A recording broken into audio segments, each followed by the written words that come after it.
First of all I wish you happy birthday icon star Allu Arjun garu. God bless you. Just commercial subjects తోనే Indian box office ని shake చేసిన Bunny and Atlee కలిసి ఒక project చేస్తే అది India's biggest powerful collaboration అవుతుంది. Final గా ఇప్పుడు అది జరిగింది. వీళ్ళిద్దరు కాంబోలో మూవీ పడాలని చాలా సార్లు అనుకున్నా, చాలాసార్లు ఈ కాంబో ఫిక్స్ అని న్యూస్ కూడా వచ్చింది, మళ్ళీ సైలెంట్ అయిపోయింది. కానీ ఈసారి దేవుడే కలిపినట్టు వీళ్ళిద్దరు కొలాబరేషన్ ఎన్నో టర్న్స్ తీసుకుని ఫైనల్ గా ఫిక్స్ అయింది. యాక్చువల్ గా పుష్ప 2 తర్వాత బన్నీ గారు చేయాల్సిన ప్రాజెక్టు త్రివిక్రమ్ గారితో, అండ్ జవాన్ తర్వాత అట్లీ గారు చేయాల్సింది సల్మాన్ ఖాన్ గారితో. మధ్యలో కమల్ హాసన్ రజనీకాంత్ అని, తలపతి విజయ్ షారుఖ్ ఖాన్ అని, సల్మాన్ ఖాన్ కమల్ హాసన్ అని, లేదా సల్లుభయ్య జువెల్ అని రకరకాల స్పెక్యులేషన్స్ వచ్చాయి. But Atlee next project Salman Khan తో ఫిక్స్ అయిపోయిందని స్ట్రాంగ్ కన్ఫర్మేషన్ అయితే ఉంది. అండ్ బేబీజన్ మూవీ ప్రమోషన్స్ లో కూడా సల్మాన్ ఖాన్ గారితో మూవీ ఎప్పుడైనా అడిగితే అట్లీ గారు అలాంటిదేం లేదు అని డిఫెండ్ కూడా చేయలే. తొందరలోనే ఇండియా ప్రౌడ్ గా ఫీల్ అయ్యే స్టోరీతో రాబోతున్నాం, అనౌన్స్మెంట్ కూడా ఇస్తానన్నారు. బట్ అన్ఫార్చునేట్ గా బడ్జెట్ ఇష్యూస్ వల్ల ఈ ప్రాజెక్ట్ పట్టలెక్కలేదు. బికాస్ అట్లీ గారు 100 కోట్ల రెమ్యునేషన్ అడిగారని, దానికి ప్రొడక్షన్ హౌస్ ఒప్పుకోలేదని ఏవేవో న్యూస్లు వచ్చాయి.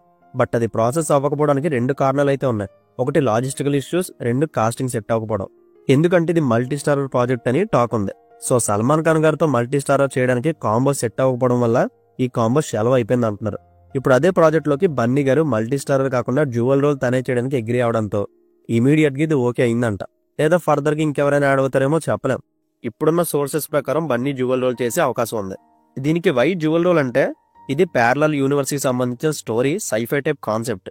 ఫ్యూచర్ లో ఒకరుంటే ప్రెజెంట్ లో ఒకరు ఉండొచ్చు, లేదా ప్రెజెంట్ లో ఒకరుంటే పాస్ట్ లో ఇంకొకరు ఉండొచ్చు, లేదా ప్రొటాగనిస్ట్ అండ్ యాంటోగనిస్ట్ కూడా బన్నీ గారే చేయొచ్చు. ఏదైనా మెయిన్ లీడ్స్ మాత్రం 2 క్యారెక్టర్స్ ఉంటారని స్ట్రాంగ్ సోర్స్ ఉంది. అయితే ఇనీషియల్ గా సల్మాన్ ఖాన్ గారితో అట్లీ గారు రీఇన్కార్నేషన్ కి సంబంధించి యాక్షన్ డ్రామా చేయబోతున్నారని ఒక న్యూస్ వచ్చింది. మేబీ అదే స్టోరీ ఇప్పుడు బన్నీ గారితో చేస్తున్నారా, లేక ఇది కొత్త స్టోరీనా తెలీదు.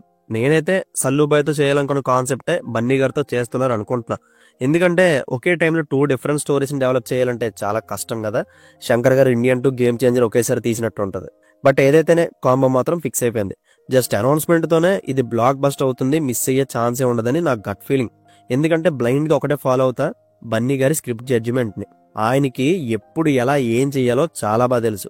ఎంత పెద్ద డైరెక్టర్ అయినా స్టోరీ మీద తనకి నమ్మకం లేకపోతే అర్ధాంతరంగా వదిలేస్తారు.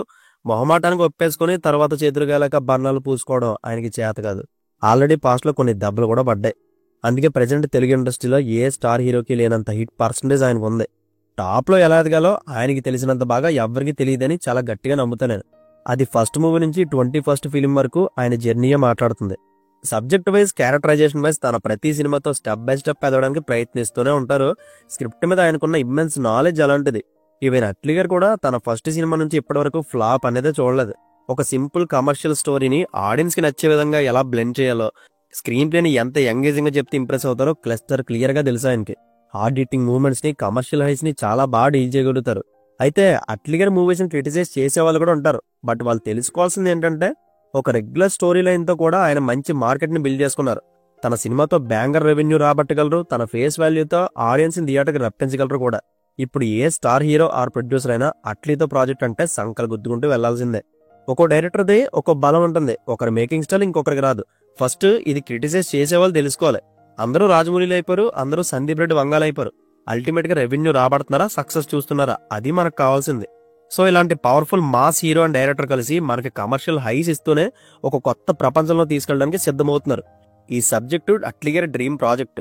దీని స్క్రీన్ ప్లే ప్రాపర్ షేప్ లో రాయడానికి చాలా టైం పట్టిందంట. దీని కోర్ పాయింట్ మాస్ అయినా స్టోరీ టెల్లింగ్ చాలా మ్యాజికల్ గా ఉండబోతుందన్నారు. అల్టిమేట్ యాక్షన్ ఉంటుంది, యూనిక్ క్యారెక్టర్స్ ఉంటాయి, యూనిక్ క్రీచర్స్ ఉంటాయి. అసలు ఈ స్క్రిప్టే బుర్రపాటు చేస్తుందని ట్రాన్స్ఫార్మర్స్, అవెంజర్స్, ఆక్వామన్ ఇలాంటి ఎన్నో హాలీవుడ్ సినిమాలకి విజువల్ ఎఫెక్ట్స్ లో వర్క్ చేసిన విఎఫ్ఎక్స్ టీం చెప్తున్నారు. ఆల్రెడీ మీరు వీడియోలో చూసే ఉంటారు. దీని జానర్ అయితే బియాండ్ లెవెల్ లో ఉండబోతుంది. పుష్ప 2తో నేషనల్ టు ఇంటర్నేషనల్ తన పేరు వినిపించేలా చేసిన బన్నీ గారు ఈ సైఫాతో పాన్ వరల్డ్ ఫిలిం చేయడానికి ప్రిపేర్ అవుతున్నారు. చాలా గట్టిగా ఉండబోతుందని అర్థం అవుతుంది. అనుకున్నట్టు జరిగితే SSMB 29 హైప్ కి ఏ మాత్రం తీసిపోదు ఈ మూవీ. ఆల్రెడీ అట్లీ గారు చెప్పారు, కంట్రీ ప్రౌడ్ గా ఫీల్ అయ్యే మూవీతో వస్తానని. ఇప్పటివరకు కమర్షియల్ మూవీస్ మాత్రమే చేయగలరు అనుకున్న వాళ్ళకి అట్లీ ఇచ్చే సాలిడ్ ఆన్సర్ ఇది. కంటెంట్ రిలీజ్ అయ్యే కొద్దీ చాలా మాట్లాడుకుందాం. Looking forward to AA 22. And ఈ మూవీకి అప్రాక్సిమేట్లీ 700 కోట్లు బడ్జెట్ పెట్టబోతున్నారు. కాస్టింగ్ డీటెయిల్స్ అవి తొందరలో అనౌన్స్ చేస్తారు. ఇంటర్నేషనల్ టాప్ VFX టీం దీనికోసం వర్క్ చేస్తున్నారు. దీనికి 20 సంవత్సరాల కుర్రోడు సాయి అభ్యంకర్ ని మ్యూజిక్ డైరెక్టర్ గా తీసుకోబోతున్నారు. మనోడు ప్రైవేట్ సాంగ్స్ తప్ప ఒక్క ఫిలిం కూడా చేయలేదు. కానీ బ్యాక్ టు బ్యాక్ ఇన్ని ఆఫర్స్ ఏంటో, అసలు అతని మ్యూజిక్ పొటెన్షియల్ ఏంటో దట్టు ఎంత బిగ్ ప్రాజెక్ట్కి అతన్ని ఎందుకు తీసుకోబోతున్నారో చూడాలని ఉంది నాకు. ఇంకా ప్రీ ప్రొడక్షన్ ఆల్రెడీ ప్రాసెస్లోనే ఉంది కాబట్టి కొంచెం ఫాస్ట్గానే షూటింగ్ స్టార్ట్ చేయొచ్చు. Eagerly excited. So Atlee and Allu Arjun project మీద మీరెంత ఎక్సైటింగ్ ఉన్నారో కామెంట్ చేయండి. కంటెంట్ నచ్చితే లైక్ చేయండి. See you in the next video. Take care friends and thank you.